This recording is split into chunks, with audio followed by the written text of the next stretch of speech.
அண்ணனுக்கு ரொம்ப தொல்லை கொடுக்குறீங்க அப்படின்ட்டாரு.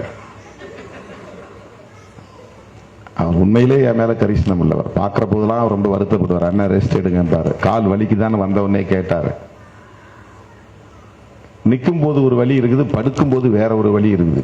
காலை நீட்டி படுக்கும் போது அவ்வளவு கடுமையான வலி இருக்குது. நேற்று நான் 2:30 மணிக்கு வந்தேன். 4 மணி வரை எனக்கு தூக்கம் வரல. வலது காலை இடது காலில் போட்டு தேய்க்கிறேன், இடது காலை எடுத்து வலது காலில் போட்டு தேய்க்கிறேன். வலி அப்படி ஒரு வலி. ஏன்னா மணிக்கணக்கில் நின்று பேசுறேன். காலையில் 1.5 மணி நேரம் விழுப்புரத்தில் திருச்சியில் பேசினேன், மாலையில் 1.5 மணி நேரம் விழுப்புரத்தில் பேசினேன். ஒரே நாளில் 2 இடத்துல கூட்டம். அது மட்டும் இருந்தா போதாது. போட்டு இந்த பக்கம் ஒரு 1000 கிலோ 10 பேர், இந்த பக்கம் ஒரு 1000 கிலோ 10 பேர், இந்த பக்கம் ஒரு 1000 கிலோ 10 பேர்னு போட்டு நெரிக்கிறேன். ஒரு 4 டன் எடையை நான் தள்ளி பேலன்ஸ் பண்ணி நின்று நடந்து போகணும். நான்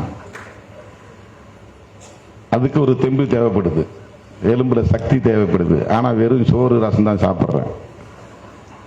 காய்கறி கூட நான் எடுத்துக்கிறது இல்லை.